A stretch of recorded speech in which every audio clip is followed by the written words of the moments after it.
प्रभु जी ने अपार कृपा की।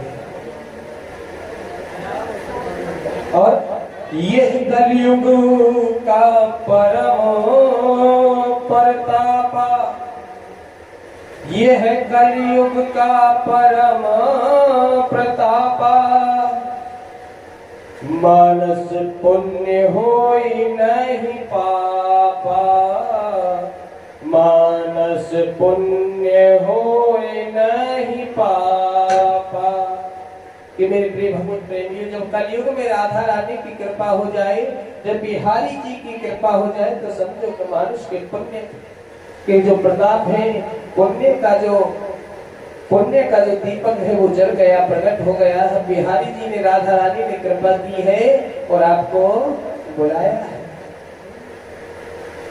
देखिए, एक वृंदावन के बड़े ही संत हुए जिनका नाम था हरिराम व्यास जी। क्या नाम था? हरिराम व्यास जी जिनका नाम था। और उनका काम था जुगल किशोर के पद गाना। क्या पद गाना? कि जुगल किशोर को लाड़ लड़ायो, जुगल किशोर को लाड़ लड़ायो। नवल कुंज ही माहे, नवल कुंज ही माहे। कुंज निकुंज की रस धारे, कुंज निकुंज की रस धारे। व्यास युगल यस गावे रे प्यारे, व्यास युगल यस गावे। हरिराम व्यास जी के ठाकुर जी कौन थे? जुगल किशोर। कौन? जुगल किशोर। जुगल किशोर हरिराम व्यास जी के ठाकुर जी थे, उनका नाम था जुगल किशोर। ठाकुर जी की बड़ी सेवा।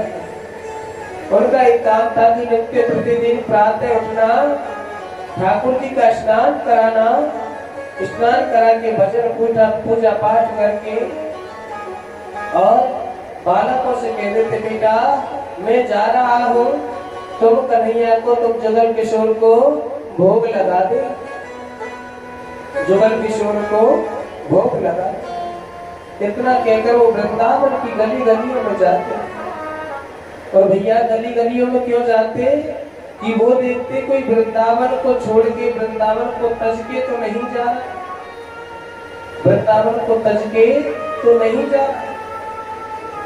अगर कोई वृंदावन को छोड़ के जा रहा है तो उसे वो रोकने का प्रयास करते थे, उसे रोकते थे, किसी न किसी बहाने से वो रुक जाए, वृंदावन को छोड़ के नहीं जाए, ऐसा प्रयास करते थे। उनका भाव था कि जो वृंदावन में आ जाए वो छोड़ के नहीं जाए। तो घूमते अगर उसे पता चल जाता कि ये वृंदावन छोड़ के जाएगा तो उससे उसका पता ले लेते, कहाँ रुके हो, कहाँ ठहरे हो, कब जाओ। उसी दिन वो उसके ठिकाने पर पहुंच जाते और एक दिन रोकने की जरूर कोशिश करते, पूरी ताकत लगा देते उसे रोकने की।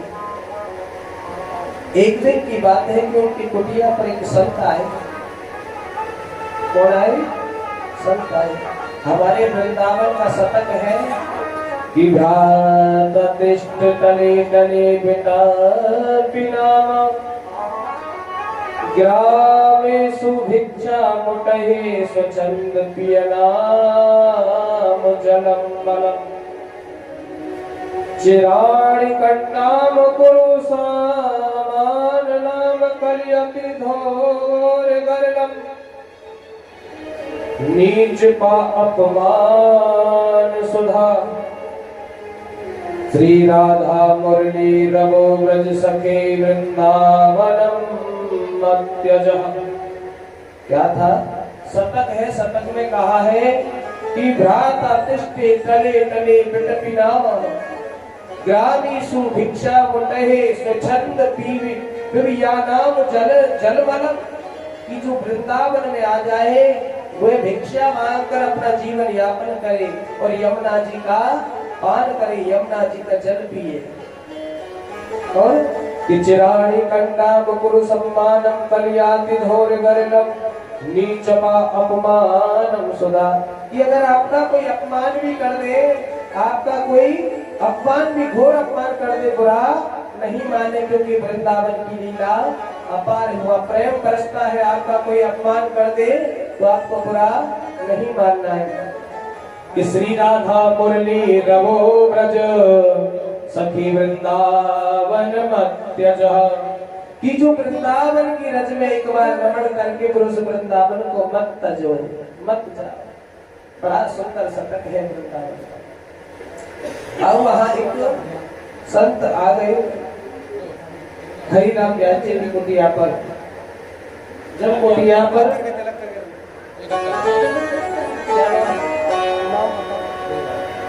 ये 1100 रुपये का दान है ठाकुर जी के चरणों में।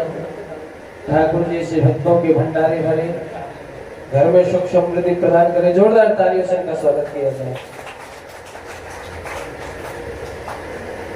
कि वृंदावन को मत तजो। अब जो संत आए, स्पीकर में बोल रही है।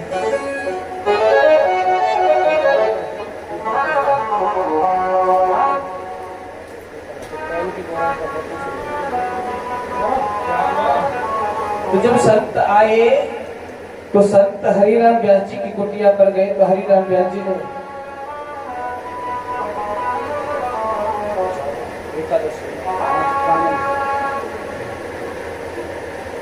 हरिराम व्यास जी ने बड़ा सुंदर ही भोजन प्रसादी कराया। संत से पूछा भोजन प्रसादी कराने के बाद आप कब जाओगे? बोले हम 4 दिन बाद जाएंगे। कितने दिन बाद? 4 दिन बाद जाएंगे। बोले हमारे जो सालग्राम जी है हरिराम व्यास जी, आप इसे अपने ठाकुर जी के पास रख दो। पहले डिब्बे में ले जाया करते, तो सालग्राम जी आपको पता है चांदी का डिब्बा मंगवाया करते। तो संत ने डिब्बे सहित सालग्राम जी दे दिए। तो हरिराम व्यास जी ने अंदर रख दिया। तो हरिराम व्यास जी पूछने लगे कि कब जाओगे? बोले 4 दिन बाद।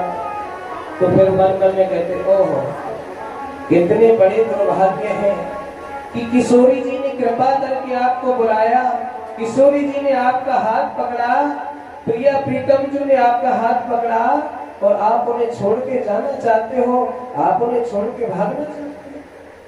बड़े ही आपके सौभाग्य जो खत्म हो गए, आप तो पापी हो।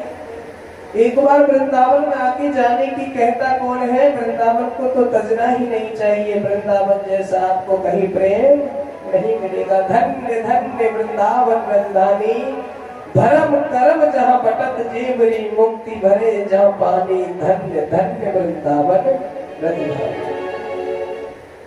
अब जब संत ने कहा 4 दिन बाद जाऊंगा, वो वृंदावन भ्रमण पर निकल गए। 4 दिन बाद आए, हरिराम व्यास जी से कहने लगे हमारे ठाकुर जी को हमें दे दीजिए, हमें जाना है। तो हरिराम व्यास जी ने क्या किया? बोले कि महाराज तुम्हारे ठाकुर जी मिल ही नहीं रहे, पता नहीं कहाँ चले गए। 2-4 दिन ऐसे ही टला दिए कि तुम्हारे ठाकुर जी पा जाएंगे तभी लेके जाना। 2-4 दिन ऐसे ही निकाल दिए।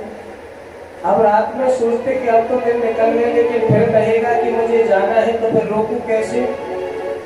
तो अगले दिन उन्होंने क्या किया कि संतों को निमंत्रण दे के आ गए कि मेरे घर निमंत्रण है, आप सब भोजन पाने आए, भोजन पाने आना। तो संतों को निमंत्रण दे के आ गए। सुबह जैसे उन संत ने कहा कि मुझे जाना है, तो बोले भैया महाराज आप जाओगे तब मैं क्या अकेला या भोजन कराऊंगा? अभी संतों का भंडारा है, पहले सबको भोजन कराओ, उनकी सेवा करो, तब जाने का नाम ले। 1-2 दिन ऐसे इसमें निकाल दिए, ऐसे कर करके 10 दिन निकाल दिए। अब इधर वो संत सोचे कि मैं इससे ठाकुर जी को कैसे लूं और कैसे जाऊं, और इधर वो हरिराम व्यास जी सोचे कि मैं इसे रोकूं कैसे। प्रातः काल हुई तो हरिराम व्यास जी ने क्या किया कि सालग्राम जी को निकाल के अलग रख दिया, उसमें एक चूहे का बच्चा रख दिया, एक चूहा रख दिया। आप संत को दे दिया, बोले आप जाइए, लेकिन जाते जाते एक काम करना, अपने सालग्राम जी को स्नान जरूर करा के ले जाए। क्या स्नान कराएंगे। अब वह संत जाते जाते यमुना जी घाट पर गए, स्नान करने लगे।